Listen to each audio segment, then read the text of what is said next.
गोरा करने वाली क्रीम कौन सी होती है? Glutathione serum, vitamin C serum shinier effect दे सकते हैं। फेयरनेस में जाए तो वो नहीं, इतना नहीं दे पाएंगे। डार्क सर्कल्स और रिंकल्स, इनसे कैसे बचा जा सकता है? सबसे इम्पोर्टेंट जेनेटिक्स। अगर आपके फादर के पफी आइज है, मदर के पफी आइज है, तो आपको जल्दी आएंगे। अगर आपको यंग दिखना है, एंटी एजिंग क्रीम्स का किस उम्र में लगानी चाहिए और कितनी इफेक्टिव आप उनको मानते हैं? पिगमेंटेशन, फाइन लाइंस, वो यूज करके आप कुछ टाइम तक स्किन के जो एजिंग चेंजेस हैं उनको डिले कर सकते हो, प्रिवेंट। हम कैसे चूज करें अपना सनस्क्रीन? क्रीम बेस्ड है, जेल बेस्ड है, वाटर बेस्ड है, ऑयल बेस्ड है, इस चीज की उसमें मेंशन है। रेटिनॉल नाइट, नाइसिनामाइड मोस्टली रात में। कोरियन ग्लास स्किन के लिए जो भी प्रोडक्ट्स हैं उनमें खतरा है कि वो स्टेरॉइड बेस्ड हो सकते हैं। ये सारे प्रोडक्ट नंबर 2 से इंडिया में ट्रांसपोर्ट करा के एंड देन डिस्ट्रीब्यूट। भारतीय क्या वाकई कोरियन ग्लास स्किन पा सकते हैं? हमारी अपनी स्किन टाइप है, इंडिविजुअलिटी है। 50 के हो, 35 हो सकते हो फेसलिफ्ट के बाद, 15 नहीं हो सकते। आपके पास जो लोग आते हैं उसमें कितनी महिलाएं हैं, कितने पुरुष हैं? तब तक देखने वाले की आंख में खूबसूरती थी ना, तब तक अच्छा माहौल था। अब खूबसूरती जज करने के लिए कैमरा बैठा है। ये बात सच है कि जब लोग आपके पास आते हैं, प्रोसीजर कराया और फाइनल रिजल्ट जो जहाँ तक पहुँचना था वो जर्नी पूरी हो गई, तो सबसे पहले डीपी बदलते हैं। 100% always the new me. the new me।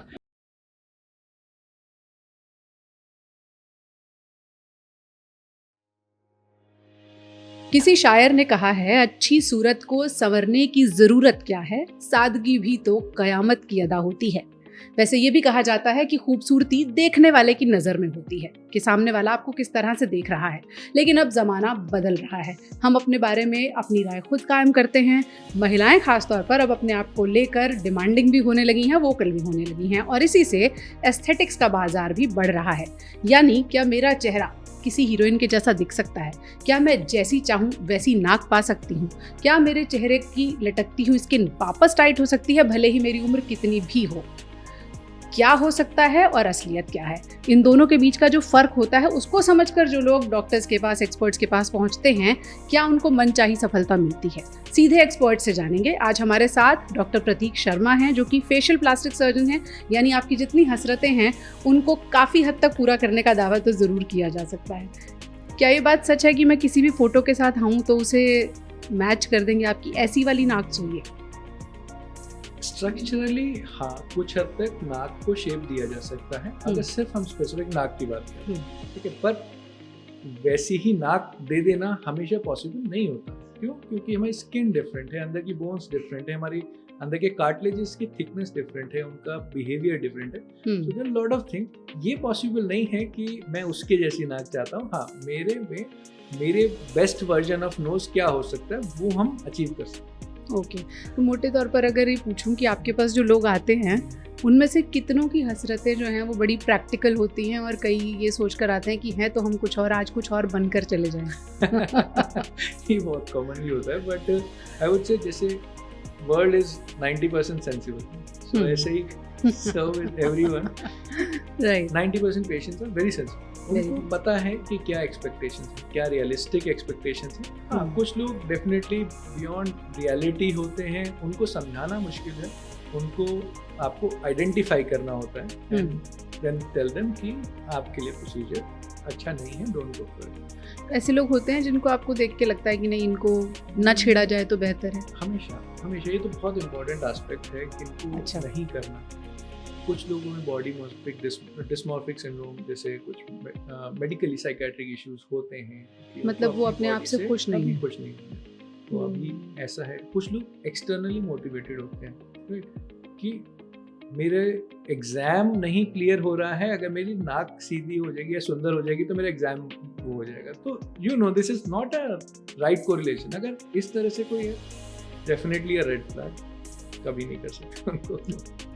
अच्छा, वैसे तो ट्रेडिशनली खूबसूरती महिलाओं का डोमेन माना जाता है। आपके पास जो लोग आते हैं उसमें कितनी महिलाएं हैं, कितने पुरुष हैं? ये पक्का है कि महिलाओं का नंबर ज़्यादा होता है मेल्स के कंपेरिजन में, बट धीरे धीरे मेल्स का नंबर भी इंक्रीज हो रहा है पहले। अच्छा। सेकेंडली, पहले जो कहा जाता, आपने फर्स्ट लाइन कही कि आंखों देखने वालों की आंखों में खूबसूरती होती है। आई थिंक जब तक देखने वाले की आंख में खूबसूरती थी ना, तब तक अच्छा माहौल था। अब खूबसूरती जज करने के लिए कैमरा बैठा है, राइट। ठीक है। सो हर कोई अपनी खूबसूरती फोन में देख के असेस कर रहा है, वहाँ पे वो बहुत क्रिटिकल हो जाते हैं और हर एक छोटी सी एसिमेट्री, इम्परफेक्शन को वो एबनॉर्मल परसीव करने लगते हैं, ठीक है, वहाँ पे वो रेड फ्लैग हो जाता है। तो ये अच्छा है कि किसी और की आंखों पे छोड़ दें परसेप्शन rather than फोन पे। पर आजकल स्नैपचैट और इंस्टाग्राम फिल्टर्स से वो इम्परफेक्शंस ठीक करने के बाद भी लोग खुश नहीं हैं। अग्रीड। ये बात सच है कि जब लोग आपके पास आते हैं, प्रोसीजर कराया और फाइनल रिजल्ट जो जहाँ तक पहुँचना था वो जर्नी पूरी हो गई, तो सबसे पहले डीपी बदलते हैं। 100% always the new me yes, this is the flex. Okay, so इससे पहले कि लोग सर्जरी वाले ऑप्शंस के बारे में सोचें, सबसे पहले लोग कॉस्मेटिक्स के बारे में सोचते हैं। उसमें सबसे पहला नंबर आता है, अगर आपको यंग दिखना है, एंटी एजिंग क्रीम्स का। किस उम्र में लगानी चाहिए और कितनी इफेक्टिव आप उनको मानते हैं? अच्छा, पहले ना हम एंटी एजिंग को समझ लेते हैं। हर एस्पेक्ट में एंटी एजिंग डिफरेंट है, ठीक है। एंटी एज में आपकी एज नहीं खत्म हो रही है पहली तो, ठीक है। तो क्रीम को जो हम यूज कर रहे हैं उसका एंटी एजिंग का मतलब है प्रिवेंशन, कि हम एजिंग के साइंस जो स्किन पे आने हैं उनको डिले कर दें, ठीक है। एंटी एजिंग जब हम सर्जिकल एस्पेक्ट में यूज करते हैं तो हम तब करते हैं ट्रीटमेंट में और करेक्शन में, वहाँ प्रिवेंशन नहीं है। वहाँ जो चेंजेस आ गए हैं, सैगीनेस आ गई है, फेस लटक गया है, उसको टाइट करना है, तो वहाँ पे एंटी एजिंग डिफरेंट हो जाते हैं। यहाँ प्रिवेंशन है, वहाँ पे करेक्शन है, राइट। क्रीम, अगर हम क्रीम की बात करें, वो स्किन पे लग रही है, ठीक है, तो स्किन पे लग रही है, जाहिर है स्किन के बहुत डीप नहीं पेनिट्रेशन हो सकती, क्योंकि स्किन हमारा एक प्रोटेक्टिव बैरियर है। जब भी ऐसा होगा तो उसका इफेक्ट भी स्किन के सुपरफिशियल लेयर्स तक लिमिटेड रहेगा, राइट। इसीलिए प्रिवेंशन में काम देती है। आप अर्ली 20s में कुछ सनस्क्रीन्स और वो है उनको स्टार्ट करते हैं, then you increase the products और may be as per your requirement, pigmentation, fine lines, जो स्किन के स्ट्रक्चर चेंजेस हो रहे हैं, सन डैमेज से आप प्रोटेक्शन दे रहे हैं, वो यूज करके आप कुछ टाइम तक स्किन के जो एजिंग चेंजेस हैं उनको डिले कर सकते हो, प्रिवेंट कर सकते हो, ठीक है, राइट। करेक्ट नहीं कर सकते। अगर बहुत ज्यादा स्किन चेंजेस आ गए हैं तो आप क्रीम लगा के उन सब से उसे रिवर्स नहीं कर पाएंगे। ओके, तो जो अभी फीमेल्स आपको सुन रही हैं स्पेशली, अगर वो मान लीजिए अर्ली 20s में हैं, आप उन्हें क्या सजेस्ट करेंगे कि क्या क्या लगाएं जिससे आपके पास वो लेट से लेट पहुंचे for any corrective measure? Best and most important early 20s is the sunscreen, ठीक है, good sunscreen which is not very oily, which, so that it will not cause acne to you, which is not, which basically your face get adapted to, right? And the frequency of application is important. कितनी बार लगाया, क्योंकि एक sunscreen को activate होने में ही आधा घंटा लगता है। अगर आप लगा ही बाहर जाके रहे हो तो उसका आप प्रोटेक्शन नहीं ले पाए। तो कब लगाना चाहिए? एटलीस्ट बाहर निकलने से आधा घंटा पहले डेली लगाना है। इवन अगर आप रूम में हैं जहाँ लाइट आ सकती है वहाँ यूवी रेज भी आ सकती है, तो यूवी डैमेज भी हो सकता है, तो इवन रूम में नेसेसरी है। 2 से 3 घंटे बाद उसका इफेक्ट फेड डाउन हो जाता है, that is the peak of time. Okay, protection. Okay, तो ऐसा नहीं है मॉर्निंग में एक लगाया and throughout the day you are done, no, you have to repeat it after 2-3 hours, specially if you are in direct sunlight, right. So the most important advice ever is sunscreen, चाहे even surgical, non surgical, किसी भी aspect में aesthetic के आते हैं तो sunscreen is the most important. Okay, वो लगाना ही लगाना। तो सीधे सनस्क्रीन लगाकर बाहर निकलें या उसका भी कोई रिजीम है कि पहले कोई लेयर लगानी है, सबसे ऊपर सनस्क्रीन लगाना, कैसे लगाना चाहिए? देखिए, just keep it simple, face wash, and if you are very early you can just use the face wash and sunscreen. If you sometime feel कि dryness भी है, then you add moisturizer, right? This is a basic routine. ये तो minimum है जो आप early 20s में शुरू कर सकते हैं, बिकॉज अर्ली में your skin is regenerating fast, आपके पास ग्रोथ फैक्टर्स भी हैं और आपके पास जो जेनेटिक्स है वो इस समय हीलिंग के प्रमोशन के फेवर में है, तो आप हील अच्छे कर रहे हैं, आपको सिर्फ डैमेज प्रिवेंट करना है। बैरियर प्रोटेक्शन जो है वो मॉइस्चराइजर से मिल जाएगा, फेस वॉश आप क्लीननेस के लिए कर ही रहे हैं, सेकेंड सनस्क्रीन आपको यूवी प्रोटेक्शन दे रहा है, तो आपको प्रोटेक्ट करना है जो डैमेज ना हो। अभी आपके पास सब कुछ है, जब डैमेज हो गया तब की कहानी दूसरी हो जाती है।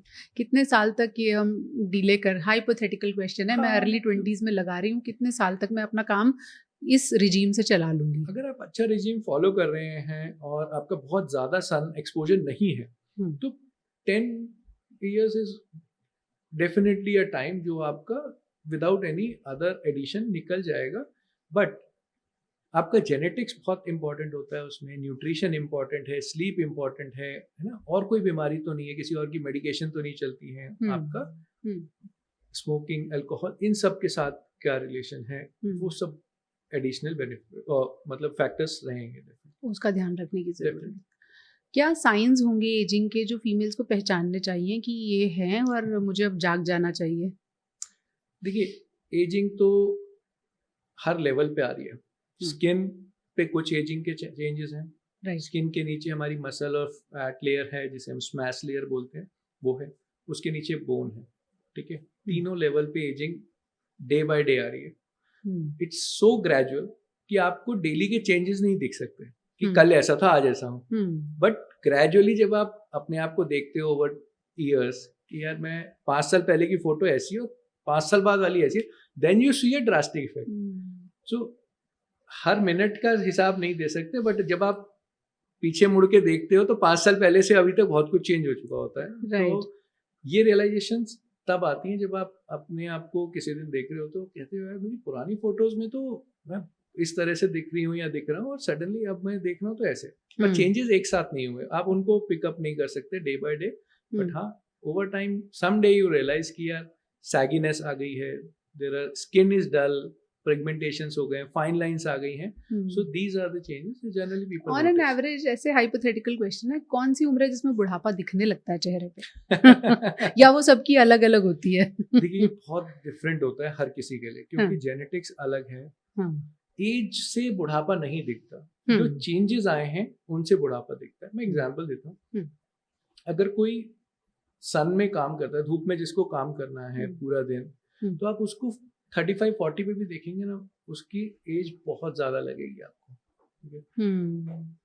अगर आप किसी को देखें जिसने बहुत प्रोटेक्टेड एनवायरनमेंट रखा है, उसको 50 पे भी आपको लगेगा यार नहीं, she doesn't look 50 or he doesn't look 50 like that, right? तो ये बहुत डिफरेंट है, न्यूट्रिशन से लेके स्लीप और आपका ओवरऑल एक्सरसाइज, हेल्थ परसेप्शन सब मैटर करता है। कोई एक स्पेसिफिक टर्म नहीं है कि ओके ये एज है। तो मैं ये कहूँगा कि अगर हम ट्रीटमेंट की बात करें ना, एंटी एजिंग सर्जिकल पार्ट, तो कोई एज नहीं है, स्टेज है, ठीक है। एज हो गई कि एक नंबर, स्टेज हो गई कि इतना लटक गया है तो अब टाइट करना है, उस तरीके से आप एज नहीं स्टेज मानो इसको। इस क्वेश्चन को मैं थोड़ा सा फ्लिप करती हूँ, आपके पास जो लोग आ रहे हैं वो किस एज ग्रुप में ज्यादा आ रहे हैं? हाँ, एंटी एजिंग के लिए mostly 50s and 60s are the, like 40 to 60 is the premium age जो सबसे ज्यादा लोग आते हैं। 60 से above people are less bothered, but फिर भी आते हैं। 40 से पहले चेंजेस इतने नहीं होते दैट आप उनको सर्जिकली करेक्ट करना चाहो, you treat them with non surgical modalities. जिसमें आप क्या करते हैं? बहुत सारे हैं, बोटॉक्स हैं, फिलर्स हैं, एक्सोसोम्स हैं, पीडीआरएन है, आजकल बहुत सारी चीजें हो गई हैं। हाँ, ऑप्शंस हैं for specific thing, specific recommendation. Okay, तो जो लोग अभी आपको सुन रहे होंगे उनको ये लग रहा होगा कि नॉन सर्जिकल ऑप्शंस अगर इतने सारे हैं तो अंडर द नाइफ जाने से पहले हम उन्हें एक्सप्लोर करें। हाँ, हम भी यही चाहते हैं। तो थोड़ा सा हम लोगों को अगर एक्सप्लेन कर सकें, बोटॉक्स सबसे पुराना टर्म है ब्यूटी की फील्ड में जिसे हम सुनते आ रहे हैं, वो कब काम आता है, किस तरह से काम करता है? देखिए, बोटॉक्स काम करता है मसल्स पे, वो मसल्स को रिलैक्स कर देता है। अगर आप मसल्स को ओवर एक्टिव यूज कर रहे हैं, फेस की मसल्स को स्पेशली, तो वो लाइंस क्रिएट करते हैं। अच्छा, सपोज कोई आदमी अपनी आईब्रो ऐसे रखता है तो फोरहेड लाइंस ज्यादा प्रोमिनेंट आ जाएंगी विद टाइम। अगर वो धूप में ज्यादा रह रहा है तो उसको यूं रखना पड़ेगा, ठीक है, क्रो फीट लाइंस बहुत ज्यादा प्रोमिनेंट आएंगी। राइट। तो ये ना आए तो आप उन मसल्स को रिलैक्स कर देते हैं, तो जब वो इतनी टाइट कॉन्ट्रैक्शन होगी नहीं तो ये वाले लाइंस आएंगे नहीं। और अगर आ गए हैं और कॉन्ट्रैक्शन बंद हो गई तो धीरे धीरे नॉन सर्जिकल अदर मोडालिटीज जैसे माइक्रोनेडलिंग या पील से आप उनको फेड आउट कर सकते हो। तो that is the role of Botox. Botox आपकी मसल्स पे ही एक्ट करेगा। ओके, ये आप प्रोसीजर ज्यादातर फाइन लाइंस के लिए यूज करते हैं? Botox for particularly these fine lines forehead पे या हाँ। क्रो फीट्स के लिए डेफिनेटली यूज होता उसको है। यूज और करते भी हैं। यूज है मीजो बोटॉक्स वगैरह में, बट ये मेन अगर आप समझे मोटे मोटे तौर पे तो मसल्स को रिलैक्स करने तो के लिए। कोई आपके पास एक बार आया जो अपने रिंकल्स लेकर आया या ये क्रो लाइंस लेकर आया, उसने एक बार सेटिंग कराई, उसका सोल्यूशन निकल जाता है? हाउ, कैसे होता कैसे? बोटॉक्स का जनरली ना 3 महीने तक इफेक्ट रहता है। अच्छा, ठीक है, 3 महीने के बाद you have to redo. Okay, वो muscle will start working again with the hmm, same intensity. Okay, हाँ, अगर आप रेगुलर बोटॉक्स कराते हो, सपोज आपने 3 मंथली 2 साल से करा रहे हो, तो ओवरऑल वो मसल अपने आप में थोड़ी वीक हो जाती है, तो उसकी जो एक्सेस कॉन्ट्रैक्शंस हैं वो कम हो नेचुरली जाती फेड है। डाउन हो जाती हैं। हाँ, ठीक है, बट ऐसा नहीं है कि वो वापस नहीं आएंगी, because they are related to your habit hmm, to squeeze, your habit to keep your eyebrows up. Hmm, तो वो वापस आएंगी ओके। अगर आप वो डिसकंटिन्यू कर देते हैं फॉर मे बी 6 महीने आपने डिसकंटिन्यू किया तो वापस आने लगेगी। तो एक बार जैसे आपके पास कोई आया, एक सिटिंग, और उसके बाद 3 महीने के लिए ही और she is good to go, for और फिर, बोटॉक्स, यस, है ना, और फिर Yes. 3 महीने बाद उसको दोबारा आना है। दिल गेट अ बोटॉक्स। ओके, और ये वो कब तक चला सकते हैं ऐसे कि दिखे ही नहीं? ये मैम बहुत लंबा चला सकते हैं, अराउंड 40 50 60, क्योंकि ये स्पेसिफिक फील्ड है जो बोटॉक्स से करेक्शन अच्छा आता है, और 50 60 की एज तक भी ले सकते हैं, टिल द टाइम इतना ड्रूप ना हो जाए कि now it is not related to muscle anymore, it is already drooped and sagginess. This sagginess can not be lifted with the Botox. Okay, okay, lines का तो इलाज हो जाएगा, लेकिन अगर स्किन ही लटक गई तो वो नहीं फिर उठेगी। नहीं हो सकता। फिलर्स का कहाँ रोल आता है? देखिए, विद एज आपके ना फेस में पॉकेट्स हैं, फैट के पॉकेट्स हैं, मैलर फैट पैड हो गए, चीक फैट पैड, इस तरीके से ये पॉकेट्स अपनी जगह से कुछ कम हो जाते हैं या फिर अपनी जगह से कुछ खिसक जाते हैं। ठीक है, ठीक है, उसके साथ क्या होता है, हमें हॉलोनेस फील होने लगती है। फॉर एग्जाम्पल, अगर हम सबसे प्रोमिनेंट चीक फैट जो है हमारा, ये सैगी हुआ, नीचे आया, तो हमें दिखेगा कि यहाँ पे हमारी लाइन प्रोमिनेंट हो गई, जिसे हम स्माइल लाइन कहते हैं, साथ में हमारा ये हॉलो दिखने लगा, राइट। और जब ये हॉलो दिखा तो हमें यहाँ पे अपनी बोन भी फील हुई, राइट, तो डबल बम्प फील होने लगा। हाँ, ठीक है, तो वो एक दिखता है टायर्ड लुक, सैगी फेस, हाँ, है ना। हाँ, सो वहां पे कुछ हद तक इनिशियल स्टेज में, जब बहुत ज्यादा नहीं है, सैगी बहुत नहीं हुआ, ठीक है, it's early 40s, so maybe you can just top up in the areas to hide the double line and make it smooth. Suppose आपके थोड़े से nasal ovule fold prominent हो गए, आपको वहां से यहाँ पे एक फैट पैड होता है वो लॉस हो गया, आपने उसको रिप्लेनिश कर लिया फिलर के लिए। फिलर मतलब कुछ फिल किया करना है, एग्जैक्टली, फिलर मतलब फिल। क्या फिल करते हैं? इट्स अ हाइलोरोनिक एसिड, तो ये बॉडी का एक नेचुरल कॉन्स्टिट्यूएंट है, कंपनीज उसको सिरिंज में फिल करके देती हैं, right, and you inject it. Hyaluronic acid की क्रीम्स भी आती हैं, वो लगाने से काम चल जाएगा?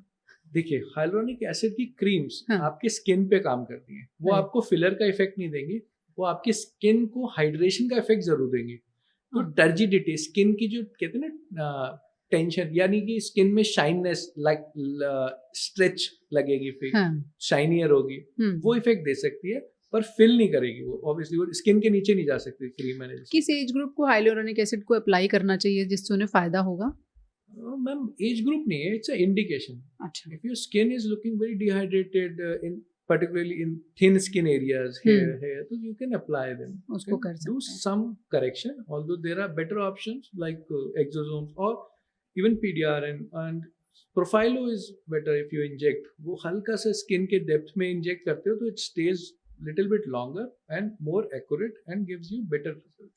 ये भी फिलर्स के ही ऑप्शन है? फिलर्स का ही ऑप्शन है। प्रोफाइलो तो बेसिकली डर्मल फिलर है। अच्छा, ओके। उसमें स्किन के वाले फिलर्स में तो फर्क क्या होता है, फिलर्स जितने ज्यादा क्रॉस लिंक्ड होंगे, मतलब एक हाइलोरोनिक एसिड है, दूसरा हाइलोरोनिक एसिड है, ऐसे बहुत सारे हैं, अगर वो जितने ज्यादा क्रॉस लिंक्ड है एक दूसरे से, तो वो उतना हार्ड मटेरियल बनाएंगे, ओके, तो वो उतना डीप स्ट्रक्चर में रखना पड़ेगा, ओके। और जितना आप स्किन की तरफ आ रहे हैं, सॉफ्टर एरिया में, मतलब बोन की तरफ है तो डीप, स्किन की तरफ है तो सॉफ्ट, है ना, उतने कम इंटरलिंकिंग होनी चाहिए। ये जो आप प्रोफाइलर की बात कर रहे हो वो स्किन के जस्ट नीचे है, तो उसमें there is no cross linking, there is no cross linking. Okay, मोटे तौर पे तो मुझे समझ में आया नहीं है, पर कुछ समझ में आ रहा है कि ये अलग अलग तरह के प्रोडक्ट्स हैं। अब मोटे तौर पे ऐसे समझ लूं तो ये बेटर डिजाइन है के ही वेरिएंट्स हैं। अच्छा। किस लेयर में जाना है उसके हिसाब से उसकी डेंसिटी होती है, गाढ़ापन किसे कहेंगे ना, वो उसका गाढ़ापन उस हिसाब से होता है, जितने मोटे और जितनी डेप्थ में वो जाएंगे उतने गाढ़े होने चाहिए।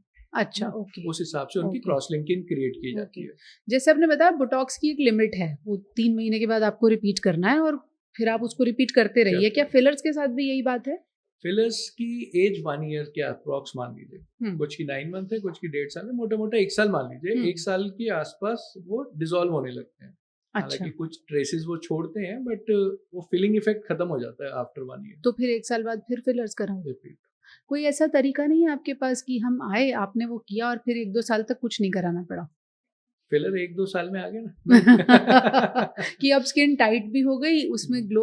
अब एवरेज ऑडियंस के हिसाब से पूछ रही हूँ कि वो चाह रहे हैं कि हमारी जो वो यूथफुल स्किन थी आज से 10 साल पहले 25-30 की उम्र में, अब मैं आपके पास आ गई हूँ या आ गया हूँ 40-45 में, मुझे बस वो दे दो, फिर मैं 2-3 साल बाद आपसे मिलूँ। अग्री। तो होता क्या है कि आपको मल्टीपल एस्पेक्ट पे वर्क करना है। आपको स्किन क्वालिटी पे काम करना है, आपको फैट जो एरियाज लॉस हो गए, हॉलोनेस है, उन पे काम करना है, और जो ओवर एक्टिव मसल हो गई है उन पे एक्ट करना है। बिल्कुल। तो इट्स अ कॉम्बिनेशन थेरेपी। अब आप क्या करोगे उसका? ऐसा कोई आया, उसके साथ आप क्या करोगे? हाँ, तो हम उसको ये असेस करेंगे कि इसको किस एरियाज में बोटॉक्स की जरूरत है, या किस एरियाज में इनके हॉलोनेस है, हम उनको फिल कर सकते हैं। इन किस एरियाज में, अगर सिर्फ स्किन की बात है तो रीसरफेसिंग, लेजर रीसरफेसिंग या केमिकल पील रीसरफेसिंग करके उनको एक शाइनियर लुक या कोई पिगमेंटेशन उसके अकॉर्डिंग उसको एडवाइस करें। और ऐसा 1-2 साल तक फिर वो आपसे ना मिले तो चलेगा? जनरली बोटॉक्स के लिए तो नहीं कहूँगा, पर बाकी चीजें चल जाती हैं। चल जाती हैं। हाँ, एक बार आपने ट्रीटमेंट कंप्लीट किया तो 1-2 साल तक you will get the good result. जो लोग आपको सुन रहे हैं वो अगर ये जानना चाहें कि डार्क सर्कल्स और रिंकल्स, इनको लेके सबसे ज्यादा हमारे पास भी सवाल आते हैं। हाँ, अंडर आई बैग्स हैं या डार्क सर्कल हैं, इनसे कैसे बचा जा सकता है, और किसी के क्यों जल्दी आते हैं, किसी के क्यों लेट आते हैं? सबसे इम्पोर्टेंट जेनेटिक्स है। अगर आपके फादर के पफी आइज है, मदर के पफी आइज है, तो आपको जल्दी आएंगे। कुछ भी कर लो आप, हाँ। आएंगे ही आएंगे। ये तो एजिंग है, नेचुरल प्रोसेस है। दूसरा, अगर आपका स्क्रीन टाइम ज़्यादा है, सन एक्सपोजर ज़्यादा है, वाटर इनटेक कम है और न्यूट्रिशन पुअर है, अल्कोहल या स्मोकिंग ज़्यादा है, तो आपके अंडर आइज की स्किन सबसे थिन होती है। तो सबसे ज़्यादा अर्ली इफेक्ट जो एजिंग के फेस पे दिखते हैं वो वहीं पे दिखने हैं। ओके। Not just darkness. देखो, डार्कनेस के अलग कुछ कारण है, पफीनेस का अलग कैटेगरी है। पफीनेस मतलब जो हमारी आईज के नीचे एक फैट होता है जिससे हमारी आईबॉल सपोर्टेड है, ठीक है। वो वाला फैट विद एज हमारे बोनी चेंजेस हुए, सेप्टम वीक हुआ, वो खिसक के स्किन के नीचे आ जाता है, जिसे आई बैग्स कहते हैं। जिसे आई बैग्स कहते हैं, है ना। तो वो वहां से आया है, वो फैट हमारा ही था, हमारी आईज के नीचे था वो, उसको कुशनिंग के लिए, पर वो आगे खिसक के यहाँ आ गया, ठीक है। जो डार्क आइज की बात कर रहे हो वो यंग एज में भी हो सकती है। आपने देखा जो सही से स्लीप नहीं ले रहे हैं, नींद नहीं आ रही है पूरी, अच्छा नहीं है, एंड बहुत ज्यादा स्ट्रेस है या स्क्रीन टाइम बहुत ज्यादा है, तो वहां भी डार्कनेस आ सकती है। बट वो जब आप अपना शेड्यूल ठीक करते हैं तब भी ठीक हो जाएगा। अगर सब कुछ ठीक करने के बाद भी नहीं हो रहा है, then they come to us कि सब करके देख लिया अभी नहीं हो रहा है, देन वी फाइंड आउट कि उसका कॉज क्या है। कॉज हम 3 कैटेगरी में रखते हैं। पहला कैटेगरी वो है कि जहाँ पे स्किन ही डार्क हो चुकी है, ठीक है, क्योंकि जो ब्लू लाइट है, सनलाइट है, उसके डैमेज की वजह से स्किन में डार्कनेस है, पूरे फेस पे नहीं है, यहाँ पे आ गई, तो उसको आप केमिकल पील्स, एक्सोसोम्स के साथ में कुछ हद तक कम कर सकते हैं। नेक्स्ट हो गया, सपोज यहाँ से फैट लॉस हो गया है, तो यहाँ पे हॉलोनेस आ गई है। अब हॉलोनेस आ गई तो हमारे जो ऊपर ये बना हुआ ना, हमारा शेडो क्रिएट करेगा, और आईब्रोज की शेडोज जो है वो यहाँ पे ऑलवेज डार्क अपीयरेंस दे देगी। तो वो यहाँ से नहीं है, मतलब शेडो की वजह से है, यहाँ से प्रॉब्लम नहीं है। अगर प्रॉब्लम है तो ये हॉलोनेस की है, तो हमें उस एरिया को फिल करना पड़ेगा, फैट या फिलर से हम फिल करके इसको जब थोड़ा सा इंटीरियरली प्रोजेक्ट कर देंगे तो शेडो पड़नी कम हो जाएगी and it will be fine. अच्छा, ओके।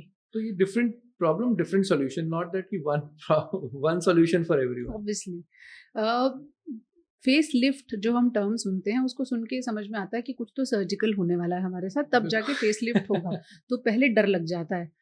क्या होता है फेस लिफ्ट में, और क्या उसके भी कई तरीके हैं? बहुत सारे तरीके हैं। देखो, पहले तो डर क्यों लगता है, क्योंकि कोई भी सर्जरी अगर होती है तो लोगों को लगता है कि बड़ा एक मेजर काम है, ठीक है, मेजर काम है, बट डरने वाली चीज नहीं है। डर आता है वहां से जो miss information across the world देखते हो। सेकेंडली, आपको कभी कोई ये नहीं दिखाता कि ये अच्छे रिजल्ट्स हैं। हर कोई अच्छा रिजल्ट छुपाना चाहता है कि हाँ यार मेरा हो गया, ठीक हूँ, मुझे अच्छा लग रहा है, सब कह रहे हैं यार बड़ा नेचुरल रिजल्ट है मैडम आपका, तो मैं किसी को नहीं बताऊंगा कि या बताऊंगी कि मेरा फेसलिफ्ट हुआ है। जिसका खराब होगा वो ही सब जगह दिखाई देगा कि यार देखो ऐसे हो जाता है, ऐसे हो जाता है ना। तो एक ही बायस आ जाता है कि जो अच्छे रिजल्ट्स हैं वो हिडन होते हैं, खराब रिजल्ट्स ब्रॉडकास्टेड होते हैं। डॉक्टर्स के हिसाब से अच्छा रिजल्ट वो है ना जो पता ही ना चले कि कुछ एग्जैक्टली तो जो पता ही नहीं चल रहा उसकी चर्चा ही नहीं हो रही। नहीं, पता नहीं चल रहा मतलब इफेक्ट दिखता है, हाँ, आपको फ्रेश लुक दिख रही है, बट आप ये नहीं बता पा रहे किया क्या है, क्या किया है ना। तो that is a good result. Okay, इसलिए लोग डरते हैं या हाँ, सर्जरी, या वाकई सर्जरी बहुत ऐसी है, कॉम्प्लिकेटेड है, इसलिए डर लगता है। देखो टेक्निक्स बहुत सारी, आपने पूछा ना टेक्निक्स क्या है। पहले स्किन को स्ट्रेच किया जाता था, जब हिस्ट्री की बात करें तो स्किन के नीचे जाके स्किन को पुल कर देते थे, उससे ना एक पुल्ड अप अपीयरेंस, जिसे कॉन्टूरिंग कहते थे। नहीं कॉन्टूरिंग अब डिफरेंट है। ओके, ठीक है। तो जब पुल्ड अप अपीयरेंस आती थी कि खिंची खिंची फीलिंग आ रही है, प्लास्टिक सी बोल आ रही है, वो तब था जब स्किन या अपर स्मैश, एक हमारी स्किन के नीचे लेयर है स्मैश लेयर, ठीक है, वो हमारे फेस के बल्क बनाती है और उसी के सैग होने से हमारा फेस सैगी होता है। तो जैसे जैसे साइंस आगे बढ़ी, साइंस ने देखा कि यार स्किन खींचने से प्रॉब्लम नहीं खत्म हो रही। क्यों? क्योंकि स्किन तो गिरी उस सेकेंडरी है, मतलब उससे पहले तो अंदर का जो डीप स्ट्रक्चर है, वो स्मैश लेयर है, वो नीचे गिर गई। जब वो नीचे सैग हुई है तो उसके साथ स्किन सैग हुई है, तो हमें उठाना वो है। ठीक है, इसकी कुछ टेक्निक है, उनको उठाया, फिर देखा गया कि आप डीप प्लेन फेसलिफ्ट इजाद हुआ जब, तो उसमें पता चला कि इस लेयर को भी नीचे से एक लिगामेंट, कई लिगामेंट्स है वैसे, मतलब लिगामेंट्स के थ्रू ये स्किन से अटैच्ड, बोन से अटैच्ड है ना, जो हड्डी से अटैच्ड है, तो आप इसको भी नेचुरली नहीं खींच सकते।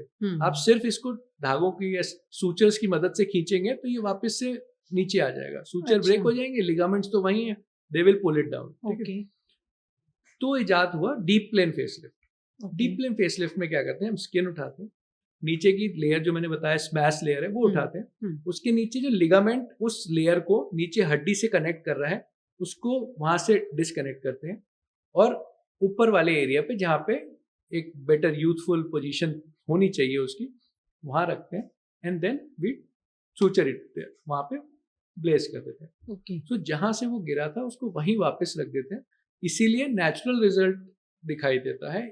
आप अपने यंग सेल्फ में जाएंगे, आप कहें कि मुझे ऋतिक रोशन या वो बना दो, तो वो पॉसिबल नहीं है, बट जो हम क्रिएट कर रहे हैं वो आपका यंग सेल्फ क्रिएट कर रहे हैं, किसी और में नहीं कन्वर्ट कर सकते हम आपको फेसलिफ्ट से। राइट, ये प्रॉपर सर्जरी है? हाँ जी, जनरल एनेस्थीसिया, लोकल एनेस्थीसिया कैसे? अच्छा, और कितना लंबा प्रोसीजर है, 1 दिन का, 2 दिन का, कैसे?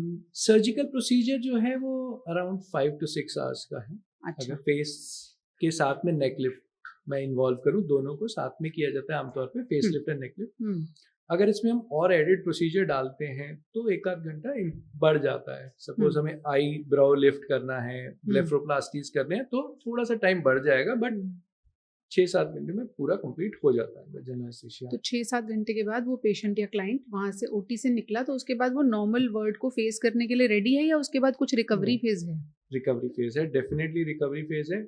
कहीं भी हमें छोटी सी भी खरोच लगती है तो वहाँ स्वेलिंग तो आती है। हम यहाँ पे इतना डीप लेयर्स में काम कर रहे हैं तो स्वेलिंग तो एक आएगी, बट स्वेलिंग जितना लोग सोचते हैं कि बहुत सारी आएगी, उससे काफी कम है। प्रैक्टिकली 1 to 3 days का टाइम रहता है जब स्वेलिंग इंक्रीजिंग ट्रेंड पे होती है। ठीक है, 3 days के बाद वो स्टेबल हो जाती है, 1-2 दिन के लिए स्टेबल रहेगी, then it will decline. Generally 7 to 10 days पे हमें ऑलमोस्ट 90% स्वेलिंग चली जाती है, और पेशेंट कैन नॉट परसीव कि 10% बची है, दे विल फील कि हाँ मैं आई एम जस्ट नॉर्मल। तो 7th डे पे सूचर्स कट हो जाते हैं, patient is home by 3rd day we discharge. अच्छा, because then patient is stable कि हाँ अब और नहीं प्रॉब्लम हो रही, बढ़ नहीं रहा, and they are quite confident. Mental recovery ज्यादा इंपॉर्टेंट है, क्योंकि ना आपने ऐसा कभी अपने आप को देखा नहीं है। वो जो फर्स्ट 2-3 days होते हैं उसमें पेशेंट को कोई फिजिकल प्रॉब्लम नहीं हो रही हो, हमने एडमिट इसलिए रखा होता है, साइकोलॉजिकल इश्यूज होते हैं, मतलब कि क्या मैंने सही किया, क्या ये गलत तो नहीं हो रहा, कुछ गड़बड़ तो नहीं हो रही। हमें पता है ये नेचुरल फ्लो है रिकवरी का, बट पेशेंट को नहीं पता। हम कितना भी फोटोज पहले दिखा दें, बता दें, बट वो एक्सेप्टेंस नहीं आता। जब वो उस प्रोसेस में होते हैं ना, तो हमारा एक हैंड होल्डिंग का काम होता है, उनको थोड़ा सा काम डाउन रखना। हाँ, जब थर्ड डे निकल जाता है ना, दे आर वेरी कॉन्फिडेंट, अरे नहीं सही किया, बिकॉज नाउ दे फील कि इफेक्ट दिखने लगा है एंड स्वेलिंग जाने लगी है, and day by day this confidence improves. और जब ये कॉन्फिडेंस 7th-10th डे पे आता है ना, they are way different from the first day. आप क्या सजेस्ट करते हैं फेसलिफ्ट कराने के बाद कितने दिन के बाद अपने नए वर्जन के साथ पब्लिक को फेस करना चाहिए? 7 to 10 days में मोस्ट पीपल कैन फेस, ठीक है। अच्छा। कुछ लोगों में एडिशनल स्वेलिंग रहती है, वो उन लोगों में रहती है जिन्होंने बहुत फिलर्स कराए होते हैं ना यंग एज में, उनमें स्वेलिंग थोड़ी ज्यादा रहती है, तो वो मे बी 1-2 दिन लेट, बट बाय 14 days सभी कर लेते हैं अपनी नॉर्मल लाइफ रिज्यूम। इसके कुछ निशान रह जाते हैं बाद में? नहीं, देखो इंसिजन तो लग रहे हैं, कट तो लग रहे हैं, बट वो इन एरियाज में है जो विजिबल नहीं है। अच्छा। इवन मैं कहूँगा कि मेरे पेशेंट आफ्टर 1 year जो हैं, मोर देन 1 year वाले, वो अपने निशान खुद नहीं ढूंढ पाते। अच्छा। It is that much hidden कि इस एरिया में बालों के अंदर रहेगा, फिर पीछे जाएगा, कान के अलॉन्ग रहेगा, इसके पीछे जाएगा, कान के यहाँ जाएगा, एंड देन पीछे। अच्छा। सो उस तरीके से, क्योंकि सबसे पहला कंसर्न पेशेंट का आता है कि सर निशान कहाँ आएगा। तो हमारे पास पुराने पेशेंट्स के वीडियोस होते हैं, कई बार हम बात भी करा देते हैं कि यार इनसे बात करो, तो वो ये रिव्यू मिलता है कि यार मैं खुद ही नहीं बता सकता कहाँ था, तो तुम्हें कैसे वीडियो भेजूं, कहाँ है रिपोर्ट। और कभी ऐसा हुआ कि आपने अपने हिसाब से बहुत अच्छा काम किया और आपको लगा रिजल्ट बहुत अच्छे हैं, लेकिन अब पेशेंट कह रहा है कि नहीं ये वैसा नहीं है जैसे मैं फोटो लाया था या लाई थी? मैम वही मैंने बताया ना कि अगर वो फोटो किसी और की लाए होंगे तो वो कभी सेटिस्फाई नहीं होंगे। राइट। अगर वो फोटो अपनी लाए होंगे तो उन्हें पता चल जाएगा हाँ अब ये मैच करता है। तो हम पहले से ही अगर किसी और की फोटो आई है तो मतलब रेड फ्लैग है कि यार नहीं किसी और जैसा हम नहीं बनाने वाले आपको, आपका ही यंग वर्जन बना रहे हैं। तो अगर आप वहां पे ठीक हो ना तो आगे पेशेंट नहीं परेशान करेगा। फेस का कोई भी प्रोसीजर कराया जाए, चाहे बोटॉक्स हो, फिलर्स हो, या जैसे फेस लिफ्ट ही कराई जाए, उसके बाद जो इनिशियल दिन है उनमें कुछ ध्यान रखना पड़ता है पेशेंट को, कुछ प्रिकॉशंस हैं उनके लिए? देखिए फेस का कोई भी प्रोसीजर ना, अगर मैं आपको एक एडवाइस बताऊं तो वन एडवाइस इज सनस्क्रीन, जो मैंने आपको यंग एज पे भी बताया था, आज भी वही है कि सबसे इंपॉर्टेंट है सन प्रोटेक्शन। अगर कोई भी एरिया में इन्फ्लेमेशन आया, इन्फ्लेमेशन मतलब रेडनेस हुई किसी भी वजह से, और वो होगी, कोई भी प्रोसीजर होगा थोड़ी रेडनेस हर एक में होगी, अगर वो आया तो सन से आपको प्रोटेक्ट करना है। सन प्रोटेक्ट नहीं होगा तो वो रेडनेस PIH यानी डार्कनेस में बदल जाएगी, ठीक है, और उसको ट्रीट करना बहुत मुश्किल है। तो sunscreen is the most important advice. कोई ब्रांड नहीं बोल रहा हूँ, कोई वो नहीं बोल रहा हूँ, बट हाँ काफी लोग आपको डराते होंगे on the social media itself कि सनस्क्रीन से ये होगा वो होगा। नहीं मैम, लॉन्ग टाइम टेस्टेड है, अक्रॉस द वर्ल्ड टेस्टेड है, लिटरेचर्स हैं, जरूरी है, मतलब मैंडेटरी है इनफैक्ट। ओके, आपने ब्रांड का नाम तो नहीं लिया, पर इससे मुझे एक सवाल आया कि जो लोग सुन रहे हैं फिर वो जानना चाहते हैं कि हम कैसे चूज करें अपना सनस्क्रीन, बिकॉज मार्केट तो बहुत खुली हुई है, तरह तरह के सनस्क्रीन हैं, कोई SPF के हिसाब से बेच रहा है, कोई अलग अलग चीज़ों के हिसाब से बेच रहा है। मोटे तौर पे क्या देखना चाहिए एक सनस्क्रीन चुनते हैं? 2-3 चीज़ें देखिए, एक तो किस चीज़ पे बेस्ड है। बेस्ड मतलब कि क्रीम बेस्ड है, जेल बेस्ड है, वाटर बेस्ड है, ऑयल बेस्ड है, इस चीज़ की उस पर मेंशन होता है, ठीक है। अगर आपकी स्किन ऑयली है तो आप ऑयल बेस्ड नहीं ले सकते, क्रीम बेस्ड भी अवॉइड कीजिए, ठीक है, जेल बेस्ड पे अगर आप, क्योंकि अदरवाइज एक्ने क्रिएट कर सकते हैं, ठीक है। अगर आपकी स्किन बहुत स्वेटी है तो अब आप वाटर बेस्ड नहीं ले सकते, ठीक है, जेल बेस्ड लेंगे, लगाएंगे 2 मिनट में पसीने आए निकल गए, ओके, तो अब आप ऑयल बेस्ड पे चले जाएंगे। स्वेटी है तो भी ऑयल बेस्ड जा सकते हैं? नहीं, ऑयली है तो वाटर बेस्ड, स्वेटी है मतलब स्वेट ग्लैंड यानी पानी आपके यहाँ से बहुत आ रहा है तो आप ऑयल बेस्ड पे जाएंगे, ठीक है, ठीक है, रिवर्स है, ठीक है। वहां पहला चॉइस आता है किस एरिया में है आप, दिल्ली और लोअर एरियाज में है ना, तो 30 to 50 इज फाइन, बट अगर आप हाई एल्टीट्यूड पे, जैसे आप हिमाचल रह रहे हो, कुछ ऐसे पहाड़ों पे रह रहे हो, तो आपको हायर SPF 60 और अब लेना पड़ेगा। ओके, वेदर कंडीशंस के हिसाब से, और क्योंकि सन शार्प होता है, जितने हम हाइट पे जाते हैं टुवर्ड्स द इक्वेटर जा रहे हो तो आपको हायर SPF लेना पड़ेगा, हाई रिटेनिंग वाला लेना पड़ेगा जो ज्यादा स्टिक करे और ज्यादा देर काम करे, रिपीटेड लगाना पड़ेगा। आपने बीच में एक टर्म यूज की एक्सोसोम्स, इनका क्या काम होता है और कहाँ ये यूज किया जाता है? ये बहुत एडवांस चीज है अभी के स्किन रिपेयर में। अच्छा। तो ये स्मॉल मॉलिक्यूल्स हैं, मैं टेक्निकल टर्म्स में इसलिए नहीं जा रहा, लोग समझेंगे नहीं। तो जब आप इनको स्किन के जस्ट नीचे इंजेक्ट करते हो, हालांकि इंजेक्शन मैं पहले ही बता रहा हूँ अभी FDA अप्रूव नहीं है, अच्छा। बट या फिर इनको टॉपिकली अप्लाई करते हो, तो वो क्या करते हैं, आपकी जो स्किन की लेयर्स में डैमेज है उसको स्टिमुलेट करते हैं ये पार्टिकल्स ग्रो करने के लिए, रीजनरेट करने के लिए। जो मैंने बताया आपको, यंग एज में आपके पास क्या है, आपकी हेल्थ के लिए आपके पास रीजनरेटिव पावर है। वो रीजनरेटिव पावर एज के साथ कम होती जाती है। ये उस पर्टिकुलर एरिया में जहाँ आप इसको अप्लाई कर रहे हो उसको रीजनरेटिव पावर स्टिमुलेट करती है, रीजनरेटिव साइकिल जो है ना उसको स्टिमुलेट कर देती है। तो आपकी रीजनरेशन हो जाता है, तो आपको ये यंग एज इफेक्ट आता है, वो आ जाता है। अभी के लिए जो ये FDA अप्रूव्ड है वो एप्लीकेशन के लिए, यानी कि टॉपिकली आप अप्लाई कर सकते हो। मतलब क्रीम्स की शक्ल में मिल रहा है? लिक्विड है, स्किन पे अप्लाई करने के लिए है। ओके। बट फर्दर स्टडीज चल रही हैं, कुछ टाइम में ये इंजेक्टेबल पे अप्रूव हो जाना चाहिए, क्योंकि अभी तक रिजल्ट्स बहुत अच्छे हैं। ओके। ऐसे हम एक ट्रेंड देख रहे हैं आजकल ग्लूटाथियोन का। हाँ। अब तो वो वीडियोस भी वायरल हैं कि वेडिंग से पहले लोग लगे हुए हैं और वो लगा हुआ है, तो आप किस तरह से देखते हैं ग्लूटाथियोन को? देखो, ग्लूटाथियोन हमारे बॉडी का एक नेचुरल कॉन्स्टिट्यूएंट है, ठीक है। हमारी बॉडी में उसके बहुत सारे काम हैं, जैसे कि जो सन से सबसे मेन डैमेज होता है वो हमारे DNA का होता है। जो हमारा एक स्क्रिप्ट लिखा हुआ है, गॉड का लिखा हुआ स्क्रिप्ट है, वो हमारा DNA है, हमारे अंदर है, ठीक है। वो डैमेज होता है, सन डैमेज और ऑक्सीडेंट्स जो हैं, इवन ऑक्सीजन से जो ऑक्सीडेशन प्रोसीजर्स के बाद ना बाय प्रोडक्ट निकलते हैं, उससे भी वो डैमेज होता है, ठीक है। उसको प्रिवेंट करने के लिए हमारी बॉडी के अंदर ग्लूटाथियोन होता है, ठीक है। वो उस ऑक्सीडेशन डैमेज या डैमेज जो हमारे DNA में हो रहा है उसको प्रिवेंट करता है, राइट।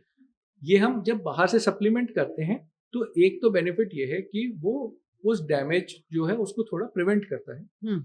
सेकंड, जो लोग यूज कर रहे हैं वो फेयरनेस के लिए यूज कर रहे हैं, क्योंकि इसका एक एडिशनल इफेक्ट जो मिला रिसर्च जब काफी लोगों को दिया, पहले क्या था उन लोगों को दे रहे थे जिनको कैंसर की बीमारियां हैं और दवाई चल रही हैं, तो उनके अंदर ऑक्सीडेशन बहुत ज्यादा हो रहा है, तो नॉर्मल टिश्यू भी डैमेज होता है उन दवाइयों से, तो उससे ना हो उसके लिए ग्लूटाथियोन दे रहे थे। फिर देखा कि उन लोगों में एक एडिशनल इफेक्ट दिखा कि वो फेयर होते जा रहे हैं। तो ये साइड इफेक्ट था या एक्स्ट्रा इफेक्ट था, वो इसलिए था कि वो टायरोसिन काइनेज एक एंजाइम होता है जिससे हमारी जो बॉडी के पिगमेंट सेल है मेलानिन, वो प्रोडक्शन में आते हैं, ठीक है, वो प्रोड्यूस होंगे, वो बनेंगे तो हमारा रंग डार्क होगा। जब ये उसको इनहिबिट कर देगा तो रंग डार्क नहीं होगा, यानी कि फेयर हो जाएगा। तो हार्मफुल नहीं है, बट हाँ बहुत एक्सेस यूज किसी भी चीज का नुकसान दे सकता है। बट हाँ मैं ये कहूँगा इफ मॉडरेशन में यूज किया जाए, अंडर गाइडेंस यूज कर रहे हो आप अपने डॉक्टर, तो यह सेफ और आपको फेयरनेस दे सकता है इन एस्थेटिक सेंस। मॉडरेशन को कैसे डिफाइन करेंगे? आजकल ब्यूटी पार्लर्स में लोग जाते हैं और ग्लूटाथियोन ड्रिप्स लगवा के आ जाते हैं कि हमें इंस्टेंट ग्लो चाहिए था तो हमने ऐसा करवा एक तो इंस्टेंट ग्लो नहीं है, टेक्स एटलीस्ट 48 आवर्स।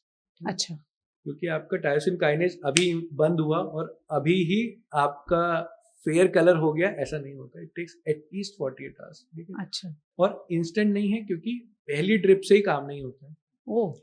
15 डेज बाद आप सेकंड लेंगे, थर्ड लेंगे, तब जाके वो धीरे धीरे जो ऑलरेडी बने हुए पिगमेंट सेल हैं उनको तो जाने दीजिए, जो नए नहीं बन रहे हैं वो ठीक है, पर जो बने हुए हैं स्किन पे वो तो हैं, वो तो आपको कलर दे रहे हैं, फिर वो धीरे धीरे कम हो जाते हैं, उनकी प्रोडक्शन कम हो गई तो आपका फेयर कलर होता जाता है। This is how glutathione works. This is how it works. तो 2-3 सिटिंग्स में जाके आपको एक शेड कम हो जाता है, फेयरनेस इंप्रूव हो जाती है, ग्लो इंप्रूव हो जाता है, और वो धीरे धीरे आप उसको मेंटेन कर सकते हैं। शादी से पहले लड़कियां लड़के आते हैं इसके लिए बहुत ज्यादा। इनफैक्ट शेफाली सेरेवाल जी का जब एक्सपायर वो हुआ तो उसके बाद बहुत सारे डाउट्स थे, क्योंकि पुलिस ने एक रिपोर्ट में लिख दिया था कि ग्लूटाथियोन मिला उनके पास में, उन्होंने ये नहीं कहा कि ये She was on injections. ले रही थी, नहीं ले रही थी, या इनकी ओवरडोज है, ऐसा कहीं भी उसमें फाइनल पोस्टमार्टम में नहीं आया। बट क्योंकि एक रिपोर्ट में किसी ने लिख दिया कि उनके बेड के साइड में ये पत्ते थे, अब आपके घर में 10 पत्ते पड़े हैं तो इसका मतलब ये नहीं है आप 10 के 10 एक साथ खाने वाले हैं, मे भी एक दिन खाएंगे, तो उसकी वजह से हुआ, ऐसा भी नहीं आया था। बट हाँ वो तब थोड़ा सा एक पैनिक क्रिएट हुआ था लोगों में, बट वो धीरे धीरे क्लैरिफाई हुआ and now people are coming back to normal. आप रेगुलर ले रहे तो टैबलेट्स भी आती हैं? टैबलेट भी आती हैं, अप्लाई करने के लिए सीरम भी आता है और इंजेक्शन भी आता है. तीनों का डिफरेंट वो है.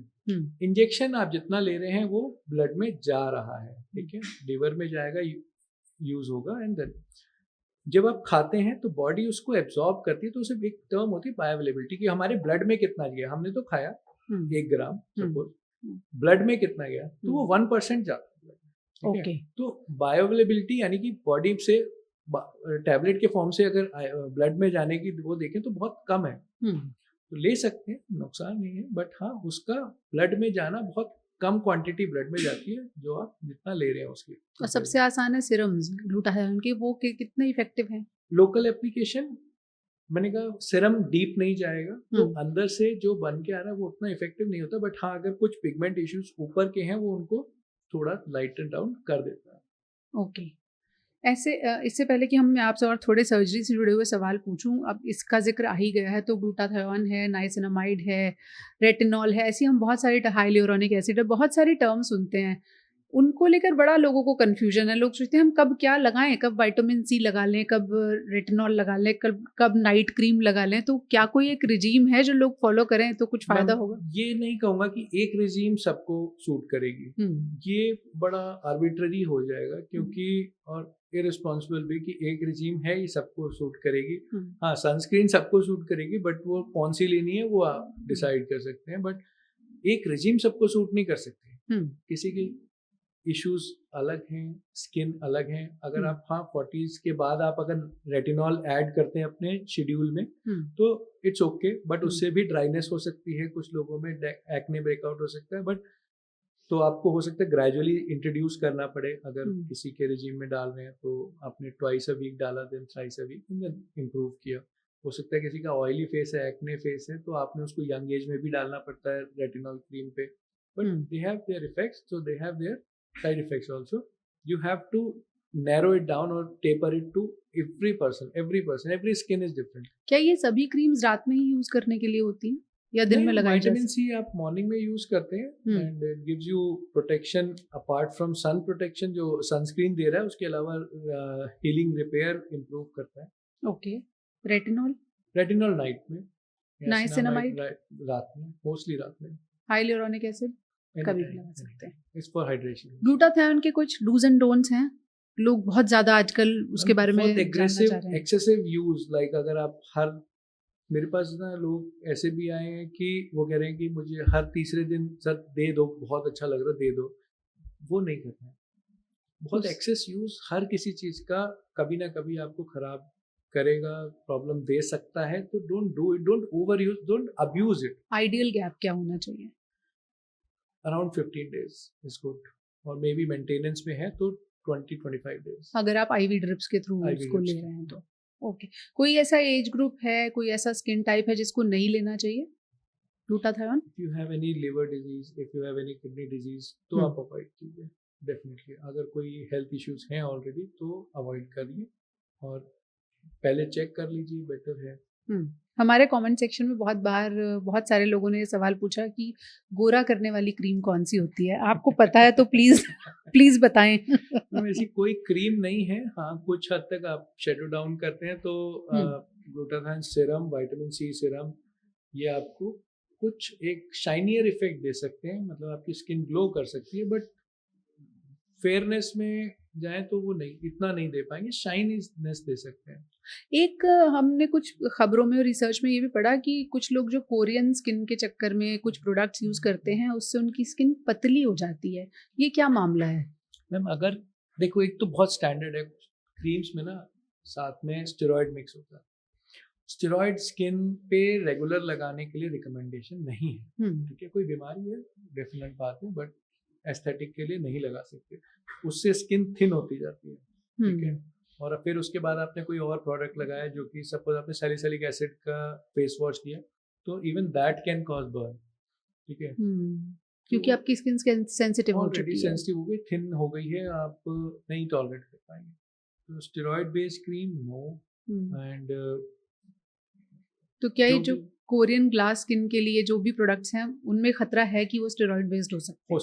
क्योंकि कई सारी कंपनियां जो कोरियन बेस्ड आती हैं उसमें कोरियन प्रोडक्ट कुछ कुछ लिखा होता है, even when you translate them उसमें कोई प्रोडक्ट मेंशन नहीं होता है जनरली। ये सारे प्रोडक्ट नंबर 2 से इंडिया में ट्रांसपोर्ट करा के एंड देन डिस्ट्रीब्यूट। हाँ, हमें कोई बता रहा था कि पाकिस्तानी क्रीम के नाम से बहुत सारी क्रीम्स मार्केट में हैं कि वो पाकिस्तान से आ रही हैं और गोरा कर देती हैं। मैम ये सारे हैं प्रॉब्लम्स, तो उस पे गवर्नमेंट थोड़ा सा स्ट्रिक्ट हो तो बेटर है, क्योंकि साइंस बैक नहीं है और प्रॉब्लम्स क्रिएट कर सकती हैं सम पेशेंट। तो इससे पहले कि कोई आपको दावा करके चाहे सोशल मीडिया पर ही बेच रहा हो कि इस क्रीम से आप गोरे हो जाएंगे, सावधान हो जाएगा। भारतीय क्या वाकई कोरियन ग्लास स्किन पा सकते हैं? ये पॉसिबल है?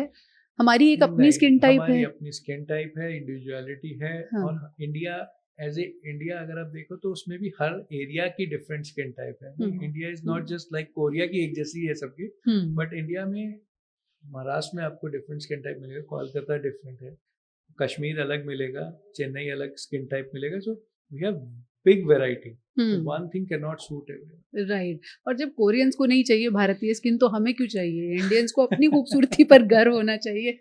बहरहाल that was on a lighter note. मैं आपसे ये पूछना चाह रही थी कि कुछ एक हमने प्रोसीजर्स ऐसे देखे, चाहे वो सेलिब्रिटीज़ के हों या नॉर्मल भी, अब तो इतने कॉमन हो गए हैं स्किन प्रोसीजर्स, उनको देख के लगता है कि जैसे फिलर्स हैं या कुछ लोग आईज के लिए बोटॉक्स कराते, वो देख के ऐसे लगता है कि कुछ गलत करा लिया है, कुछ अजीब से लगने लगे हैं। तो वो क्या गड़बड़ होती है? क्वांटिटी गलत चली गई है? कुछ भी एक्सेस करेंगे तो दैट इज नॉट गुड, ठीक है।